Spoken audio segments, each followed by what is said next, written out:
Hello, welcome to Meat Academy Online, Film Dive Podcast. Hello, welcome to Meat Academy Online. Today we're going to be diving into a bit of Nintendo Switch territory with Hollow Knight. Good old Australian game.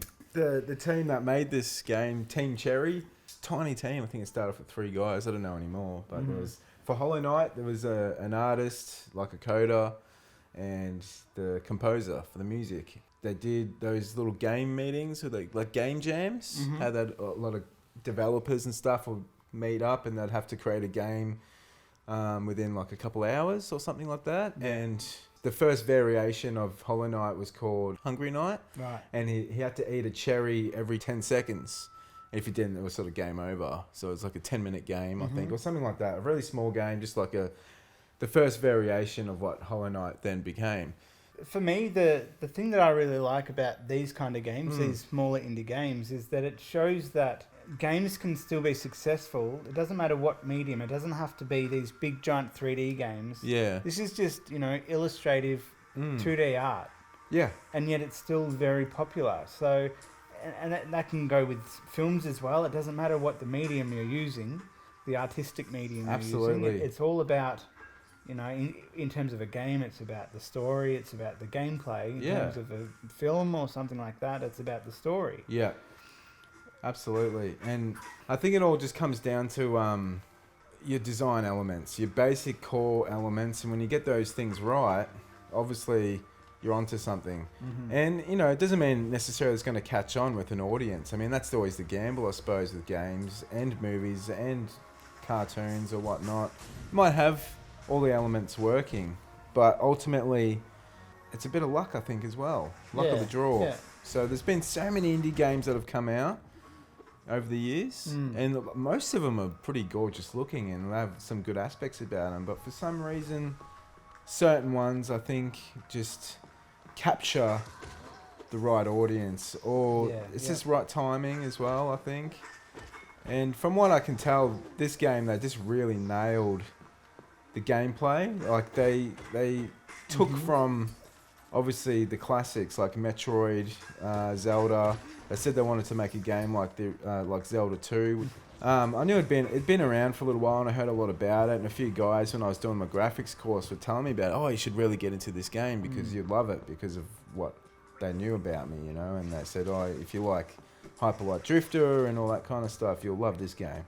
And I just put it off for a while until I got the Switch, and then I think I finally saw it on sale one day for like $20, and I was like, I'm going to do it. Did it, and I've been playing it ever since.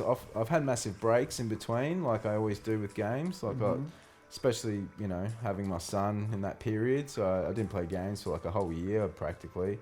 But even when I was working at a certain job, I'd take the Switch with me to work, and I'd just sit there playing it on my breaks or whenever I get a bit of a spare moment, I'd just play it. It's been great, and I've dipped back into it, and I've just gotten right back into it again the last few months, just because I thought it's all right. Now it's time to finish it. I'm getting back into it again. The mechanics of it's very tight as well. They're very solid, and I think that's a core thing, is that the smallest, minute change to the code, whatever it might be, the speed or, the hits or whatever it might be, drastically changes a game like this in a huge way. It does. Little changes in the game just absolutely change the gameplay, like from, the double jump, now I can reach new areas. How many hours do you reckon you've put into it so far? It's hard to say because I wish I sort of tallied it up. I probably put in about 20 hours. Right, so it's obviously a large... For an indie game, it's obviously huge. Giant. It's huge. Yeah. So this is my fast travel. There's all the little stations I've unlocked. You're not limited to like a strict path. It's up to you to sort of discover. You can go different ways, go to different areas first. So it's clearly one of those like original iconic adventure games. Absolutely. Very much how Zelda was. Yes, absolutely. And so I'd bypassed these areas for ages, and I totally forgot about even that whole side of the map, And if you have a look on the map here for a sec. So it's a massive map, and each area's got a kind of different kind of insects. They're all kind of like bugs, Right. sort of idea. So there's like a moth sort of area where there's like moths and there's like flies, and then there's like praying mantises and, you know, all that kind of thing. Right. Yeah. But the lore and stuff, all the little story moments and stuff you learn through the game is really interesting. And all the voice.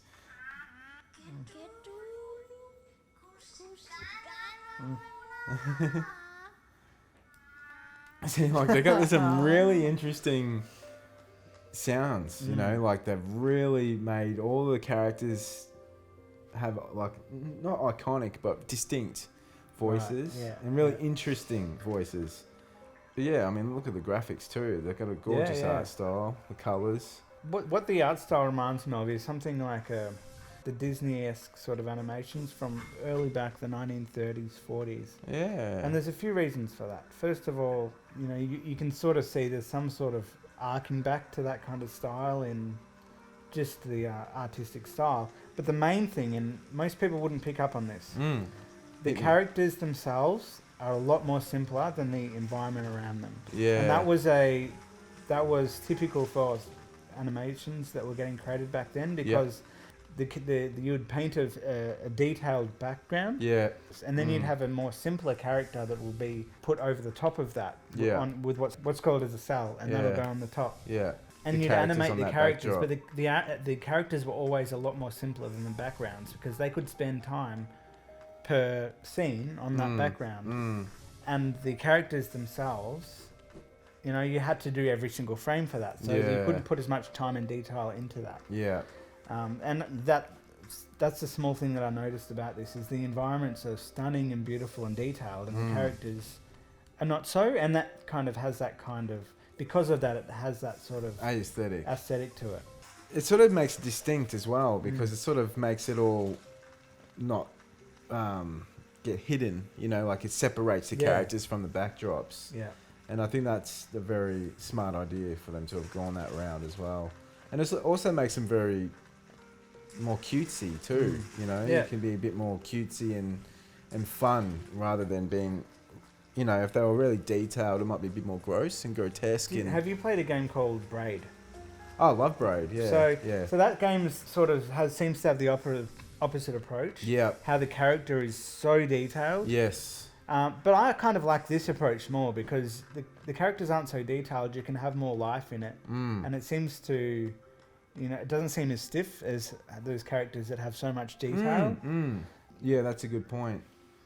I totally agree with that, because I liked Braid, but when I look at the art style of the character and stuff, it's not as appealing. No. Yeah. And I've always preferred more cartoony kind of vibe with this kind of game. Yeah. I suppose.